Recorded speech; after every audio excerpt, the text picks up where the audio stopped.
Halo teman-teman, selamat datang di video ini.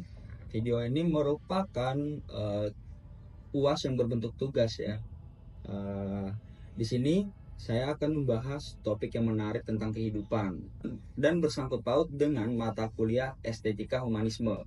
Nah, saya akan membahas dua topik yang ada dalam mata kuliah Estetika Humanisme, yaitu konsep diri dan kecerdasan emosional. Kenapa saya memilih dua topik ini? Alasannya akan saya berikan di pertengahan video nanti. Sebelum ke sana, mari kita kenalan dengan konsep diri dan kecerdasan emosional. Apa sih itu konsep diri? Nah, konsep diri adalah cara kita memandang dan memahami diri kita sendiri. Ini mencakup bagaimana kita melihat kekuatan, kelemahan, kepribadian, dan identitas kita secara keseluruhan.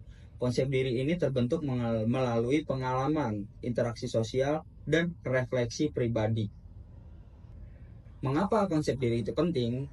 Karena konsep diri yang sehat dapat membantu kita merasa lebih percaya diri, memiliki tujuan, dan menjalani hidup dengan lebih bahagia.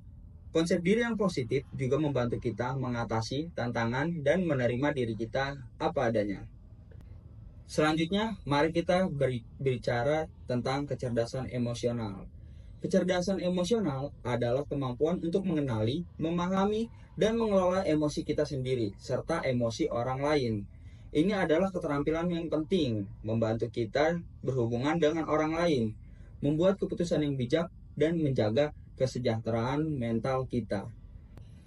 Kecerdasan emosional mencakup 4 komponen utama, yaitu kesadaran diri, pengelolaan diri, kesadaran sosial, dan manajemen hubungan.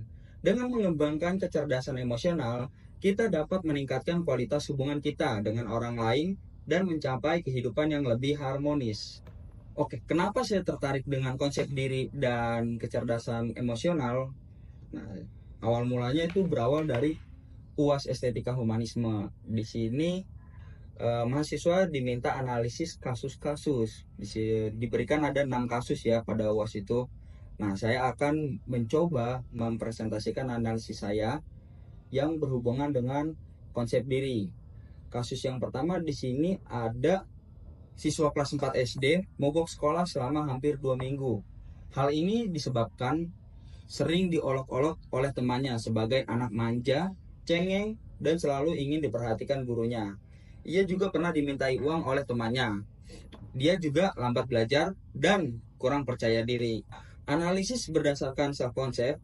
Di sini yang pertama kita lihat dulu pengaruhnya ya dari kasus tersebut. Pengaruhnya terhadap anak. Anak mulai menginternalisasi label manja yang diberikan oleh teman-temannya yang dapat mengubah cara ia melihat dirinya sendiri. Olok-olok tersebut merusak rasa percaya diri anak, membuat merasa tidak mampu atau tidak kompeten. Dan anak menjadi enggan untuk berpartisipasi dalam kegiatan belajar karena takut diejek lebih lanjut yang menghambat proses pembelajarannya. Nah, implementasi apa yang dapat kita lakukan untuk kasus tersebut? Di sini ada 3. Yang pertama, anak dapat dilibatkan dalam kegiatan ekstrakurikuler yang disukainya, yang dapat membantu membangun kepercayaan diri dan mengembangkan bakatnya. Implementasi selanjutnya, memberikan bantuan belajar tambahan untuk membantu anak mengajar ketertinggalannya tanpa tekanan berlebihan. Selanjutnya di sini ada menyediakan role model atau mentor yang dapat memberikan contoh positif tentang bagaimana mengatasi ejekan dan membangun kepercayaan diri anak tersebut.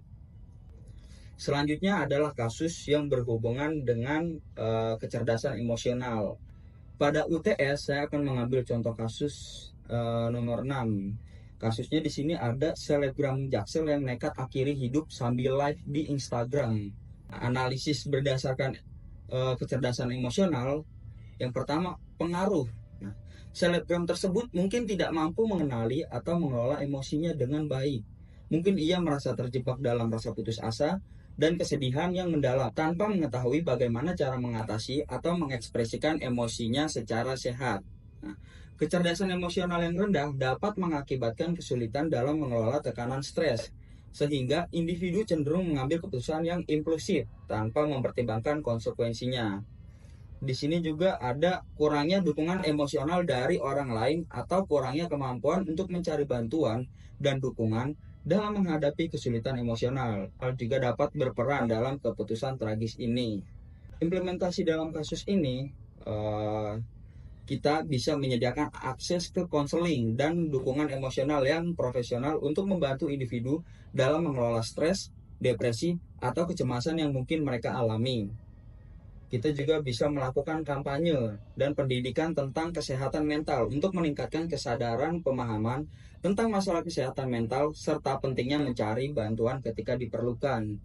Implementasi selanjutnya yang bisa kita terapkan yaitu meningkatkan sensitivitas dan etika dalam menggunakan media sosial serta mempromosikan lingkungan yang lebih positif dan mendukung bagi individu yang rentan. Nah, jadi bagaimana estetika humanisme berperan dalam kedua aspek ini? Estetika humanisme menekankan pada keindahan dan nilai-nilai kemanusiaan dalam setiap aspek kehidupan. Dengan memahami dan menghargai keindahan dalam diri kita dan orang lain, kita dapat membangun konsep diri yang lebih positif dan mengembangkan kecerdasan emosional yang lebih baik.